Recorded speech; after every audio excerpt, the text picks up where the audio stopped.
क्या आप इमेजिन कर सकते हो दोस्तों, ये धरती जिस पर हम सबने जन्म लिया है कभी आग के समुद्र में डूबी थी। आज से 400 करोड़ साल पहले ये धरती एक उबलता हुआ लावे का गोला था। न हवा थी, न पानी, न कोई जीवन का नामो निशान। लेकिन आखिर वो जलता हुआ गोला कैसे बदल गया हमारी खूबसूरत पृथ्वी में, और पानी कहाँ से आया, चांद कैसे बना, और कैसे ये तीनों धरती, सूरज और चांद एक ही कॉस्मिक घटना से जुड़े हुए हैं। इस वीडियो के अंत तक आप समझ जाएंगे कि हमारी पृथ्वी की कहानी असल में ब्रह्मांड के सबसे अद्भुत कहानी है। आइए शुरू करते हैं यह सफर, धरती के जन्म की रहस्यमयी यात्रा।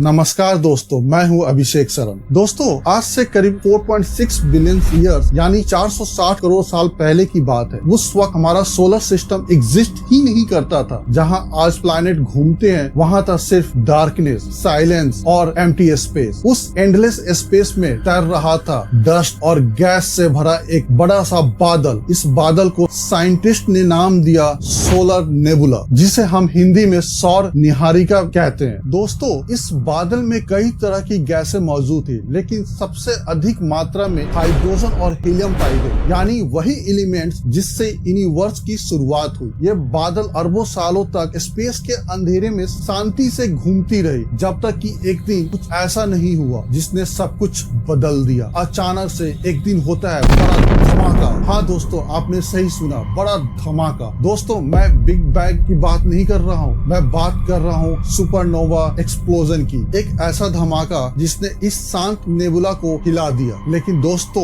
ये धमाका इस बादल के अंदर नहीं होता, बल्कि इसके बगल में होता है। एक डाइंग स्टार अचानक एक्सप्लोड कर जाता है, और इसी एक्सप्लोजन को हम कहते हैं सुपरनोवा। दोस्तों, डाइंग स्टार वह तारा होता है जो अपने जीवन के अंतिम चरण में होता है। जैसे जीव जंतु जन्म लेते हैं, जीते हैं और मरते हैं, वैसे ही तारों का भी एक लाइफ साइकिल होता है, यानी जिनके अंदर का न्यूक्लियर फ्यूल लगभग खत्म हो चुका होता है। ऐसे धमाके आमतौर पे उन्हीं स्टार के साथ होते हैं। दोस्तों, ये कोई साधारण विस्फोट नहीं होता। सुपरनोवा एक ऐसा कॉस्मिक ब्लास्ट है जो एक पूरे तारे को चकनाचूर कर देता है और अपनी एनर्जी से आसपास की हर चीज को हिला देता है। दोस्तों, इस धमाके की शॉक वेव जब हमारे सोलर नेबुला से टकराई तो इस शांत बादल में एक हलचल शुरू हो गई। इस शॉक वेव ने बादल के अंदर ग्रेविटेशनल इनस्टेबिलिटी पैदा कर दी, जिससे बादल के कुछ हिस्सों में गैस और डस्ट एक दूसरे की ओर कॉम्प्रेस होने लगे और धीरे धीरे पूरा नेबुला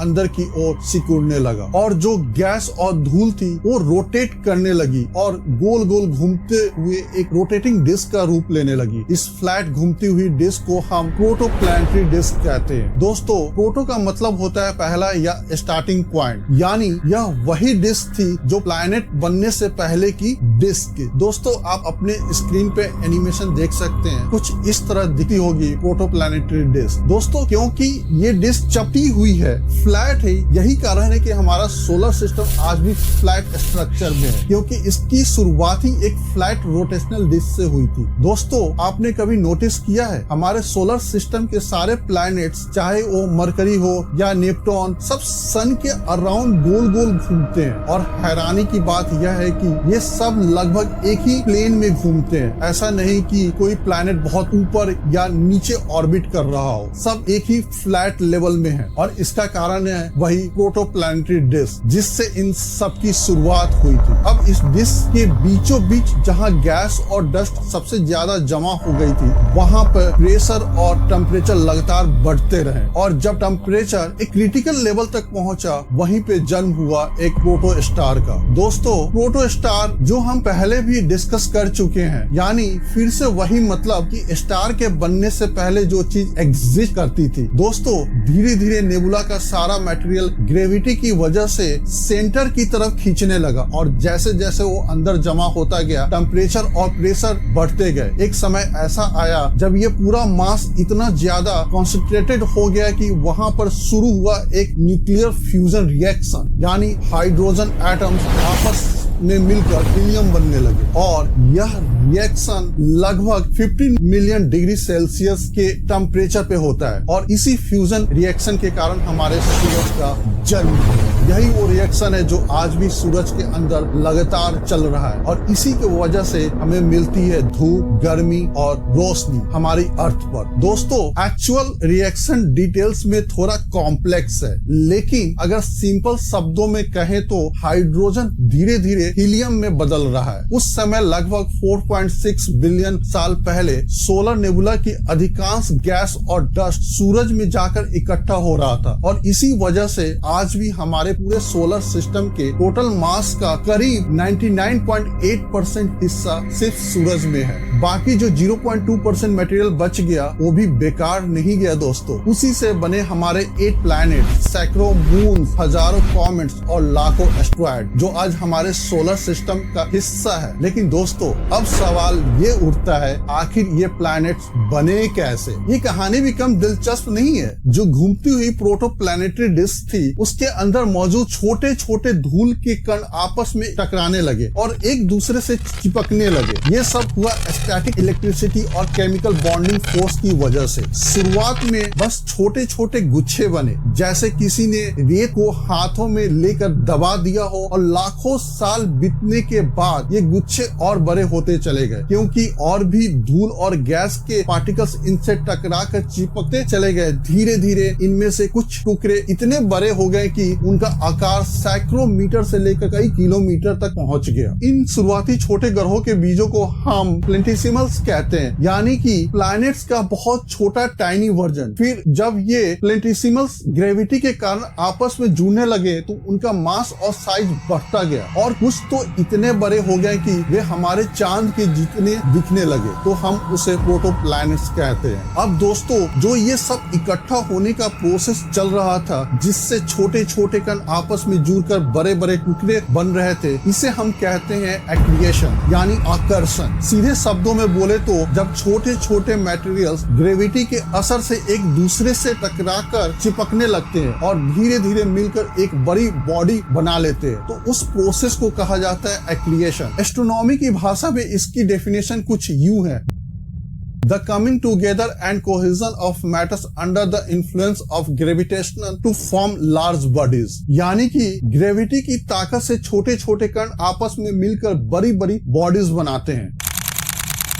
एक्रिएशन के इस कॉन्सेप्ट को सबसे पहले सोवियत यूनियन के खगोल शास्त्री विक्टर शाफरोनोव ने साल 1969 में अपने प्रसिद्ध research paper evolution of the protoplanetary cloud and formation of the earth and planet में दुनिया के सामने रखा था। लेकिन दिलचस्प बात यह थी कि शुरुआत में उनके इस आइडिया को किसी ने भी गंभीरता से नहीं लिया। लोगों को लगा कि इतना विशाल प्रोसेस सिर्फ थ्योरी में अच्छा लगता है, वास्तव में संभव नहीं हो सकता। हालांकि विक्टर अकेले नहीं थे। उनसे पहले 1940 के दशक में ओटो स्मिथ ने भी यह सुझाव दिया था कि ग्रह छोटे छोटे कणों से जुड़ने से बन सकते हैं। बाद में अमेरिकी वैज्ञानिक जॉर्ज वेथली ने विक्टर के मॉडल को विस्तार से समझाया और कंप्यूटर सिमुलेशन के जरिए साबित किया कि एक्रिएशन सच में ग्रह निर्माण का सबसे सही तरीका है। इस दिशा में हार्वर्ड उरे और कार्ल सागन जैसे वैज्ञानिक ने भी इस बात पर रिसर्च की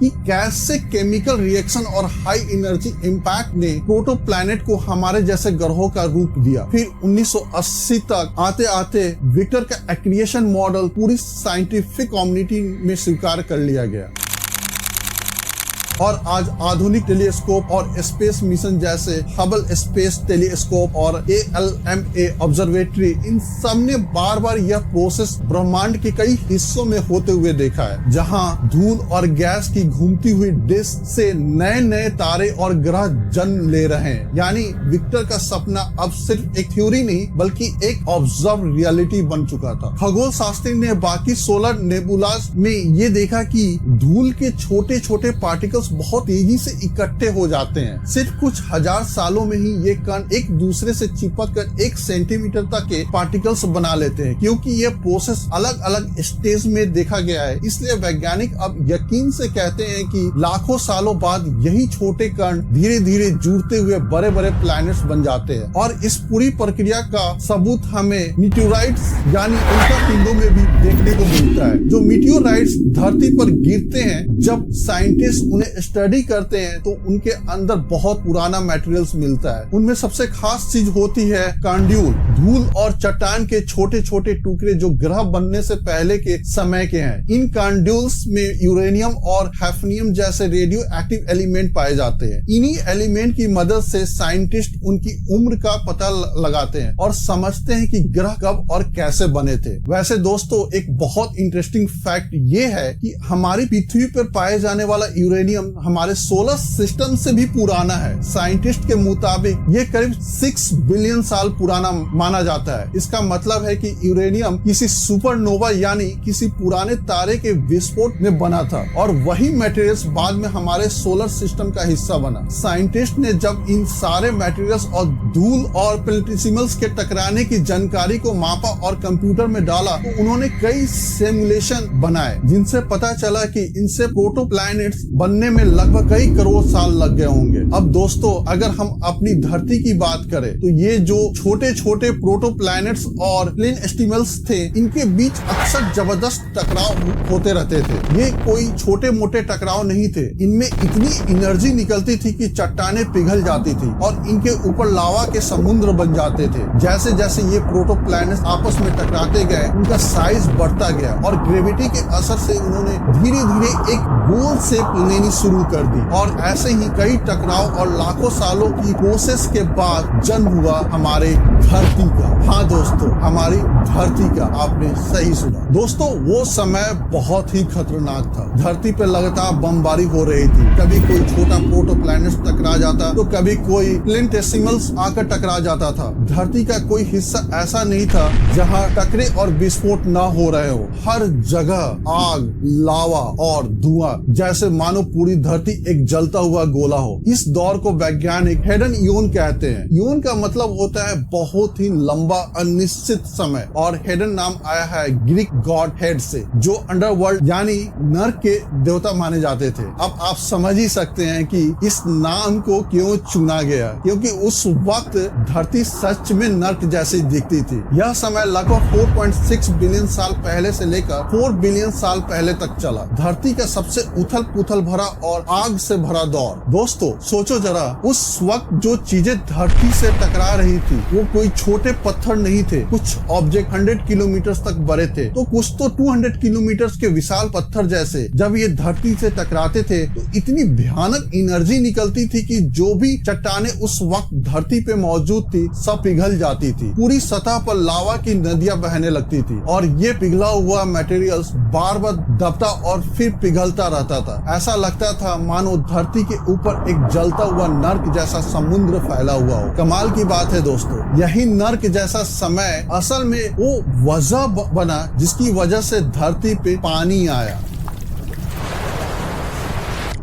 जब कॉमेट्स और एस्ट्रॉयड धरती से टकरा रहे थे तो उसके अंदर बहुत ज्यादा मात्रा में पानी मौजूद था। अब आप सोच रहे होंगे लेकिन उन कॉमेट्स और एस्ट्रॉयड में पानी आया कहां से? इसका जवाब छिपा है हमारे सोलर नेबुला में। वो गैस और धूल का बादल जिसमें हमारा पूरा सौर मंडल बना था, उसमें आइस क्रिस्टल भी मौजूद थे, यानी बर्फ के छोटे छोटे कण जिनमें पानी जमा था। और हाँ, कुछ पानी धरती पे खुद भी मौजूद था। जब वैज्ञानिकों ने हेडन ईओन से जुड़े पुराने माइक्रोस्कोप क्रिस्टल के अंदर फंसे मिनरल्स को विश्लेषण किया तो उन्हें सबूत मिला कि लिक्विड वाटर पहले से ही धरती पर था, लेकिन जो मेजर अमाउंट में पानी बढ़ता गया वो इन्हीं कॉमेट्स और एस्ट्रॉयड की टक्कर से आया। हर बार जब ये टकराते तो पानी भाप बनकर एटमॉस्फेयर में चला जाता और फिर बारिश के रूप में वापस गिरता। इस तरह धीरे धीरे धरती की सतह ठंडी होने लगी और हेडन यू के अंत तक हमारी पृथ्वी एक होमोजेनियस पिघली हुई गेंद जैसी बन चुकी थी। चारों तरफ मैग्मा का समंदर फैला हुआ था और यहीं से शुरू हुआ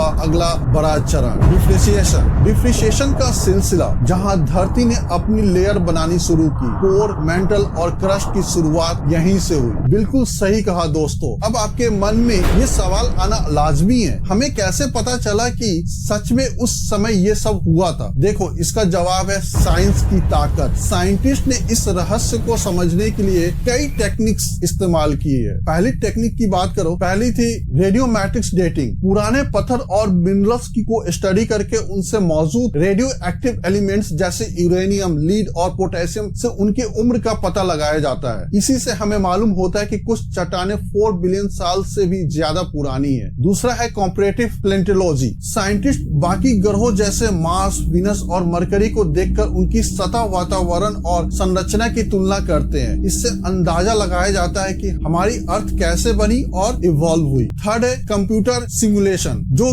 गैसें और एलिमेंट्स उस समय सोलर नेबुला में मौजूद थे, उन्हें कंप्यूटर मॉडल में डाला जाता है। फिर सिमुलेशन रन करके देखा जाता है कि वो गैस और धूल कैसे रिएक्ट करती है, कैसे घूमती है और कैसे धीरे धीरे प्लैनेट्स का रूप लेती है। इन सब टेक्निक्स को मिलाकर साइंटिस्ट ने हमारी पृथ्वी की कहानी को टुकड़ों में जोड़कर पूरा किया, जैसे किसी कॉस्मिक पजल को सुलझाया गया हो।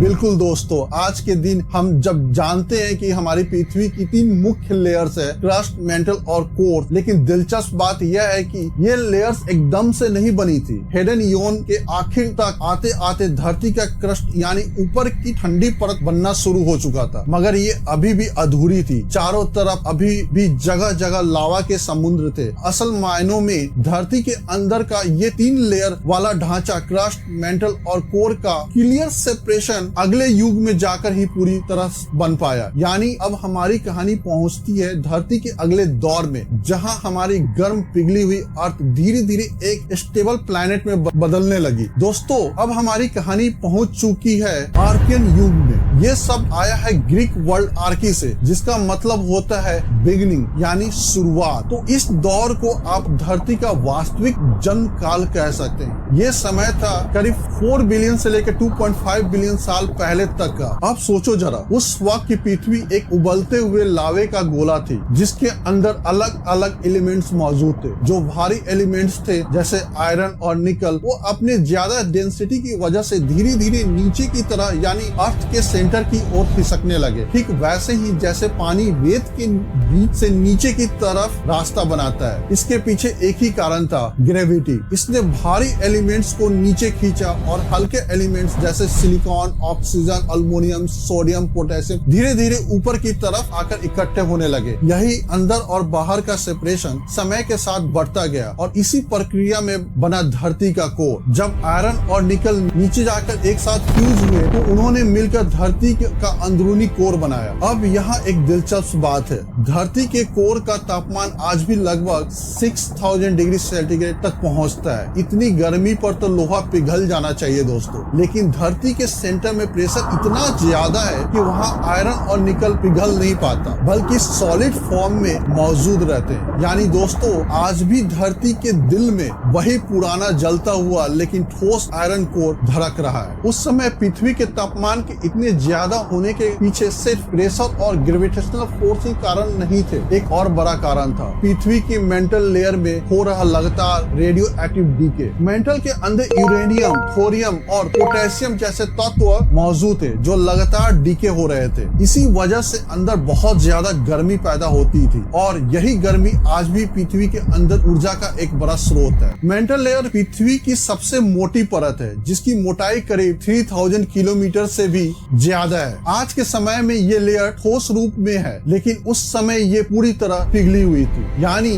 मैग्मा से भरी हुई। जब हल्के तत्व ऊपर की तरफ उठते गए और धीरे धीरे ठंडे होने लगे, तब पृथ्वी की ऊपरी परत यानी क्रस्ट बनने लगी। इस क्रस्ट में ऑक्सीजन सबसे ज्यादा मात्रा में पाई गई। दरअसल क्रस्ट का लगभग 46% हिस्सा सिर्फ ऑक्सीजन से बना था। अब अगर हम इन एलिमेंट्स और पत्थरों की डिटेल में जाएं तो ये चर्चा बहुत लंबी हो जाएगी दोस्तों। आज जो अलग अलग तरह के पत्थर हमें पृथ्वी की क्रस्ट पर मिलते हैं, जैसे ग्रेनाइट, बेसाल्ट और मेंटल, ये करीब की गहराई में बनने वाली मेटामॉर्फिक रॉक्स जैसे मार्बल या स्लेट, ये सब एक बहुत क्लियर ट्रांजिशन दिखाते जाते हैं। यानी जब आप धीरे धीरे मेंटल से ऊपर क्रस्ट की तरफ आते हैं तो इन पत्थरों की बनावट और उनके अंदर मौजूद मिनरल्स बदलते नजर आते हैं। मार्बल और स्लेट जैसे पत्थर वास्तव में बहुत हाई टेम्परेचर और प्रेशर में बनते हैं। इसी वजह से इन्हें मेटामॉर्फिक रॉक्स कहा जाता है, क्योंकि ये पहले किसी और पत्थर के रूप में थे, लेकिन धरती के अंदर की गर्मी और दबाव ने इन्हें बदलकर नया रूप दे दिया। नासा और जियोलॉजिकल स्टडी के अनुसार इस तरह की चट्टानें हमें ये साबित करती है कि पृथ्वी के अंदर कभी बहुत ज्यादा जियोलॉजिकल एक्टिविटी यानी बदलाव और मूवमेंट हुआ करते थे। इसलिए ये चट्टानें ज्यादातर क्रस्ट की गहरी लेयर्स में ही पाई जाती है, और अगर इन पर और भी ज्यादा हीट और प्रेशर डाल दिया जाए तो ये दोबारा पिघल कर मैग्मा में बदल जाती है। अब बात करते हैं ऊपरी लेयर्स की, जहां हमें ज्यादातर सेडिमेंट्री रॉक्स मिलती है, जैसे कि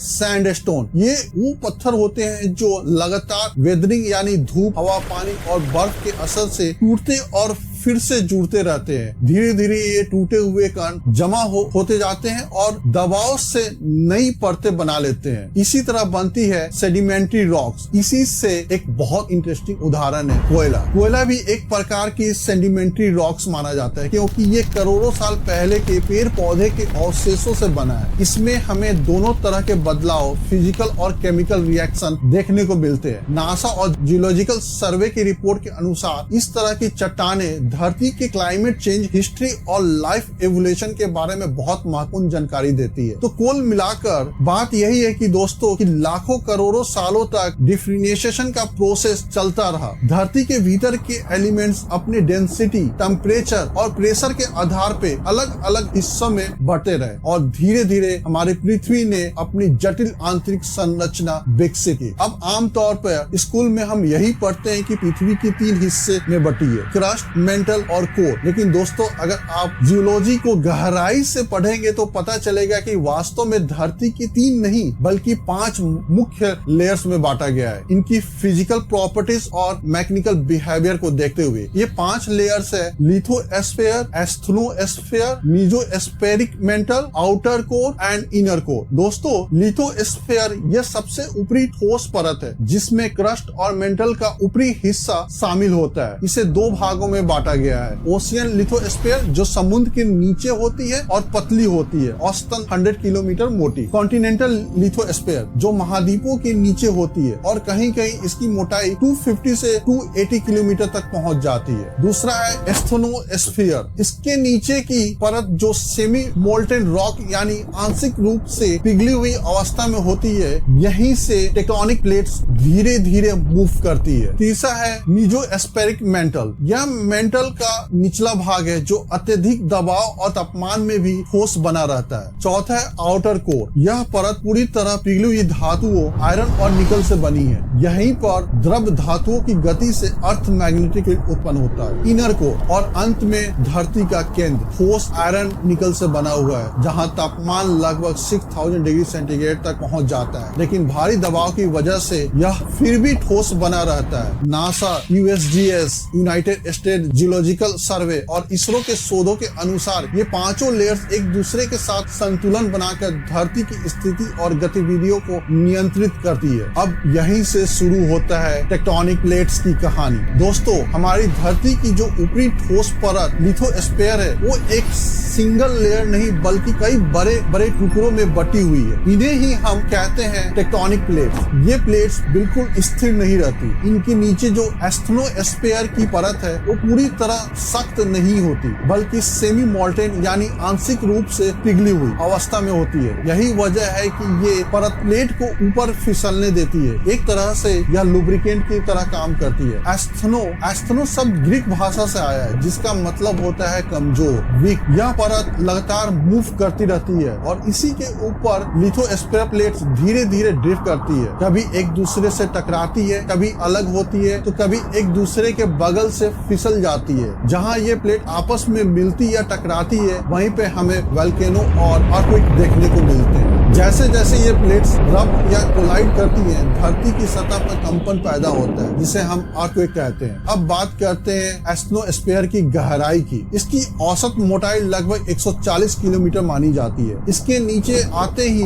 लोअर मेंटल का ऊपरी भाग शुरू होता है, जहां एक ट्रांजिशन जोन देखने को मिलता है। यहाँ की चट्टानें बहुत अधिक डेंस हो जाती है, क्योंकि यहाँ का प्रेशर और टेम्परेचर बहुत ज्यादा होता है। यही परतें बनाती है कुछ बेहद अनोखे और खूबसूरत खनिज, जैसे ऑल्वीन, पेरिडोटाइट और रिग्विडाइट। ये सभी हाई प्रेशर मिनरल्स हैं, जो केवल मेंटल के गहराई वाले हिस्सों में बनते हैं। दोस्तों, अब सवाल आता है, अगर ये खनिज धरती के अंदर गहराई में बनते हैं, तो हमें ये सरफेस पर कैसे मिलते हैं? तो इसका जवाब है नेचर खुद इन्हें बाहर निकालती है। जब ज्वालामुखी फटते हैं या धरती की गहराई में ऊपर आता है, तो ये खनिज उसी के साथ सरफेस तक पहुंच जाते हैं। इसी वजह से वैज्ञानिक इन्हें स्टडी कर पाते हैं और समझ पाते हैं कि धरती की गहराई में क्या चल रहा है। नासा, इसरो और कई जियोलॉजिकल स्टडी के डेटा से भी यही कंफर्म हुआ है कि मेंटल मिनरल्स हमारी धरती की आंतरिक बनावट के बारे में बहुत महत्वपूर्ण जानकारी देते हैं। अब कभी कभी जब उल्कापिंड बहुत तेज रफ्तार से धरती से टकराते हैं, उस टकराव से जो हीट और प्रेशर पैदा होता है, वो भी इतना ज्यादा होता है कि वहीं पर नए हाई प्रेशर मिनरल्स बन जाते हैं। यानी या तो धरती खुद इन्हें वोल्केनो के जरिए ऊपर भेजती है, या फिर उल्कापिंड के जरिए सरफेस पर नए मिनरल्स बनते हैं। अब अगर हम थोड़ा और गहराई में जाएं, तो पहुंचते हैं धरती के कोर तक। यहाँ आउटर कोर पूरी तरह मोल्टेन आयरन और निकल से बना हुआ है। यहाँ का तापमान इतना ज्यादा है कि ये दोनों धातुएं लगातार घूमती और उबलती रहती हैं, बिल्कुल किसी विशाल लिक्विड मेटल के सागर की तरह। और दोस्तों, हम सब जानते हैं कि लोहा एक बहुत ही अच्छा इलेक्ट्रिक कंडक्टर होता है। तो जब ये मोल्टेन आयरन लगातार घूमता है, तो इसके अंदर इलेक्ट्रिक करंट पैदा होती है, और यही करंट हमारी धरती का मैग्नेटिक फील्ड बनाते हैं, जिसे हम कहते हैं अर्थ मैग्नेटिक फील्ड। यही चुंबकीय फील्ड हमारी धरती को सूरज से आने वाली हानिकारक चार्ज पार्टिकल यानी सोलर विंड्स और कॉस्मेटिक रेडिएशन से बचाती है। अगर ये मैग्नेटिक शील्ड्स न होती, तो हमारी एटमॉस्फेयर धीरे धीरे उड़ जाती और शायद जीवन कभी धरती पर टिक ही नहीं पाता। अब दोस्तों, आउटर कोर और इनर कोर, इन दोनों के बीच का सबसे बड़ा फर्क यही है कि आउटर कोर पूरी तरह लिक्विड फॉर्म में है, जबकि इनर कोर सॉलिड है। लेकिन यहाँ एक बहुत ही इंटरेस्टिंग फैक्ट, जैसे जैसे आउटर कोर धीरे धीरे ठंडा हो रहा है, वैसे वैसे उसका कुछ हिस्सा सॉलिड में बदलता जा रहा है। और यही कारण है कि हमारे इनर कोर की लेयर हर साल लगभग 1 मिलीमीटर तक बढ़ती रहती है। यानी दोस्तों, धरती आज भी अंदर से धीरे धीरे इवॉल्व हो रही है। हर साल उसका दिल, उसका कोर थोड़ा और बड़ा, थोड़ा और मजबूत बनता जा रहा है। अब दोस्तों, एक सवाल जरूर आता है, आखिर चांद आया कहाँ से? धरती तो बन गई, लेकिन चांद अचानक उसके पास कैसे आ गया? इसका जवाब भी छिपा है उसी समय में जब हमारी धरती बहुत नई थी, यानी हेडन योन के दौर में। वैज्ञानिकों ने चांद के बनने को लेकर कई थ्योरीज बताई है। पहली है कैप्चर थ्योरी। इसके मुताबिक चांद पहले एक अलग प्लैनेट जैसा ऑब्जेक्ट था, जो धरती के पास आ गया और धरती की ग्रेविटी ने उसे खींचकर अपने ऑर्बिट में पकड़ लिया। दूसरी है को फॉर्मेशन थ्योरी, जिसमें साइंटिस्ट कहते हैं कि चांद और धरती दोनों एक साथ बने थे। जब धूल और पत्थर इकट्ठा होकर धरती बन रहे थे, उसी वक्त पास में चांद भी बनने लगा। तीसरी है फ्यूजन थ्योरी, जो कहती है कि धरती का ही एक टुकड़ा टूटकर अलग हो गया और वही बन गया हमारा चांद। लेकिन दोस्तों, सवाल अभी भी बाकी है, इन सब में से सच के सबसे करीब कौन सी थ्योरी है? आगे जानिए जब हम बात करेंगे उस थ्योरी की जिसे ज्यादातर वैज्ञानिक सच मानते हैं। इनमें से कोई भी थ्योरी सच नहीं थी। आज के समय में ज्यादातर साइंटिस्ट का मानना है कि धरती से एक और प्लैनेट आकर टकराया था और इसी टकराव की वजह से चांद का निर्माण हुआ। इसे कहा जाता है जायंट इंपैक्ट हाइपोथेसिस। इसके अनुसार लगभग 4.5 बिलियन ईयर्स पहले जब अर्थ की फॉर्मेशन हो रही थी, तब एक और प्रोटोप्लैनेट मौजूद था, जिसे साइंटिस्ट ने नाम दिया थिया। यह करीब मार्स के साइज का प्लैनेट था। सोलर सिस्टम बनने के लगभग 100 मिलियन साल बाद यह थिया नाम का प्लैनेट आकर धरती से टकरा गया। उस समय धरती सिर्फ एक लावा की गेंद थी और थिया भी कुछ वैसे ही था। इस टकराव के दौरान दोनों प्लैनेट के कोर आपस में मिल गए और एक बड़ा एक्सप्लोजन हुआ। इससे एक बहुत बड़ा टुकड़ा अंतरिक्ष से बाहर निकल गया जो बाद में हमारा चांद बना। अर्थ के कुल मास का लगभग 30% हिस्सा आयरन रिच कोर है, जबकि मून में यह केवल 1.6 से 1.8% के बीच है। इससे पता चलता है कि थिया और अर्थ के मिलने से जो हेवी एलिमेंट्स थे वो ज्यादातर धरती में समा गए और हल्के एलिमेंट से बना चांद। अब सवाल आता है, हमें ये सब पता कैसे चला? दोस्तों, जब पहली बार नासा ने अपोलो मिशन चांद पर भेजे एस्ट्रोनॉट्स वहां से चांद की मिट्टी और पत्थरों के सैंपल लेकर लौटे। जब साइंटिस्ट ने उनका अध्ययन किया तो पाया कि मून के रॉक्स में जो ऑक्सीजन आइसोटोप्स और अन्य एलिमेंट्स हैं वो धरती की चट्टानों से बहुत मिलते जुलते हैं। यानी अर्थ और मून दोनों की शुरुआत एक ही घटना से हुई थी, थिया के धरती से टकराने से। तो इस नजरिए से देखा जाए तो वो जो 3 थ्योरीज थी जो बाद में रिजेक्ट हो गई, उनमें से फ्यूजन थ्योरी लास्ट वाली सच के सबसे करीब थी, क्योंकि चांद वास्तव में धरती का ही एक हिस्सा है। लेकिन ये बात सही नहीं है कि धरती एक दिन अपने आप ही अचानक टूट गई और चांद बन गया। असल में धरती का हिस्सा तभी टूटा जब एक और प्लैनेट आकर बहुत जोरदार और भयानक तरीके से धरती से टकराया और उसी टकराव के मलबे से जन्म हुआ हमारे सुंदर चांद का। दोस्तों, स्क्रीन पे आप देख सकते हैं नासा के सुपर कंप्यूटर द्वारा बनाया गया एक सिमुलेशन जो दिखाता है कि थिया और अर्थ की टक्कर कैसी दिखी होगी। लेकिन कमाल की बात पता है क्या है दोस्तों? अगर ये टकराव नहीं हुआ होता तो शायद आज हम यहाँ जिंदा भी नहीं होते, क्योंकि इसी टकराव ने धरती के एक्सिस पर एक बहुत बड़ा असर डाला। इससे धरती को मिला 23.5 डिग्री का रोटेशनल टिल्ट, यानी हमारी पृथ्वी अपने एक्सिस पे थोड़ी झुकी हुई घूमती है और इसी झुकाव की वजह से हमें गर्मी और सर्दी जैसे सीजन देखने को मिलते हैं। अगर ये टिल्ट ना होता तो सीजन ही नहीं बनते और धरती का क्लाइमेट इतना एक्सट्रीम हो जाता है कि लाइफ के लिए सरवाइव करना बहुत मुश्किल होता। दूसरी बात, अगर चांद ना होता तो हमें टाइड्स भी नहीं मिलते। जो लो टाइड और हाई टाइड हम आज देखते हैं वो सब चांद के ग्रेविटेशनल पुल की वजह से होते हैं। इन्हीं टाइडल वेरिएशन की वजह से पहले लिविंग ऑर्गेनिज्म धीरे धीरे पानी से जमीन पर आने में सक्षम हुए। यानी चांद ने लाइफ के एवोल्यूशन में एक बहुत बड़ी भूमिका निभाई। अगर हम वापस जाएं आर्कियन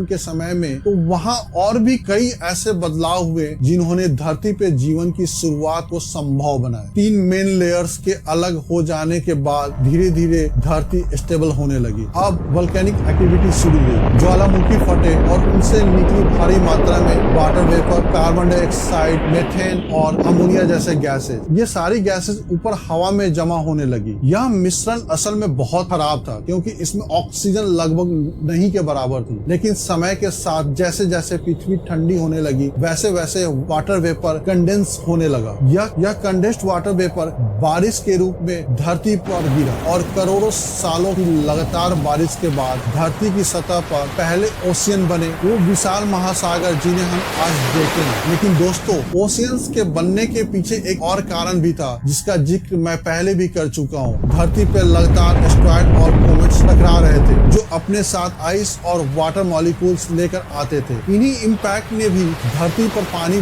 बढ़ाने में मदद की। भारी मात्रा में मौजूद इस लिक्विड वाटर ने दोस्तों हमारे जीवन के लिए एक बहुत ही महत्वपूर्ण काम किया। इसने हमारी एटमॉस्फेयर से ज्यादातर कार्बन डाइऑक्साइड और हीट को ऑब्जॉर्व कर लिया। यही वजह थी कि धरती के सरफेस पर टेम्परेचर इतने प्लेजेंट बन पाए और धीरे धीरे ऑक्सीजन की मात्रा बढ़ने लगी। कमाल की बात पता है क्या है दोस्तों? आज भी इंसानों द्वारा जो कार्बन डाइऑक्साइड रिलीज होती है, मतलब जो कार्बन एमिशंस होते हैं, उनमें से ज्यादातर हमारे ओशन ऑब्जर्व करते हैं। बहुत से लोगों को लगता है कि यह काम जंगलों में पेड़ों का होता है, लेकिन ऐसा नहीं है। असल में यह बड़ा काम हमारे समुद्र यानी ओशियन करते हैं। लेकिन अफसोस की बात यह है कि धीरे धीरे ओशियंस की ऑब्जर्वेशन कैपेसिटी कम होती जा रही है। यह अपने आप में एक बहुत ही इंटरेस्टिंग और सीरियस टॉपिक है जिस पर हम एक अलग वीडियो बना सकते हैं। अगर आप चाहते हैं तो नीचे कमेंट्स में बताइए। दोस्तों जितने भी इवेंट्स मैंने आपको बताए वो सब प्री कंडीशंस थे। अगर यह सब कुछ ऐसा नहीं होता तो शायद लाइफ को कभी मौका ही नहीं मिलता उभरने का। धरती का सूरज से सही डिस्टेंस पे होना, ना ज्यादा दूर ना ज्यादा पास, धरती का सही साइज प्रोपोर्शन में होना, ना ज्यादा बड़ा ना ज्यादा छोटा, ताकि ग्रेविटेशनल पुल बिल्कुल परफेक्ट हो और एटमॉस्फेयर में वही गैसेस बनी रहे जो जीवन के लिए जरूरी है। और तीसरा, धरती के कोर में बिल्कुल सही मात्रा में मैग्नेटिक फील्ड का होना, एक ऐसी मैग्नेटिक फील्ड जो हमें सूरज की खतरनाक गामा रेज और एक्स रे से बचाती है। चौथा, धरती पे सही मात्रा में ज्वालामुखी विस्फोट होना भी बहुत जरूरी था, क्योंकि इन्हीं विस्फोट की वजह से एक बैलेंस अमाउंट का ग्रीन हाउस इफेक्ट देखने को मिला। अगर ग्रीन हाउस इफेक्ट बहुत ज्यादा होता तो एटमॉस्फेयर में कार्बन डाइऑक्साइड बहुत अधिक होती, ऑक्सीजन की कमी होती और हालात कुछ ऐसे ही बन जाते जैसे वीनस प्लैनेट पर है, जहां टेम्परेचर इतना ज्यादा है कि कोई भी लाइफ फॉर्म सरवाइव नहीं कर सकता। लेकिन अगर ग्रीन हाउस इफेक्ट बहुत कम होता तो हालात मार्स जैसा हो जाता है, जहां टेम्परेचर बहुत ठंडा है, एक स्ट्रॉन्ग एटमॉस्फेयर मेंटेन नहीं हो पाता और लिक्विड वाटर लंबे समय तक टिक नहीं पाता। तो दोस्तों ये सब बातें सुनकर आपको एक चीज का एहसास जरूर होना चाहिए कि जो भी कुछ हमारी पृथ्वी पर हुआ है वो वाकई में अद्भुत है। ऐसा मानो कि गॉड गिफ्टेड है और इसलिए इस अद्भुत ग्रह पृथ्वी को बचाए रखना हम सबका कर्तव्य है, ड्यूटी है।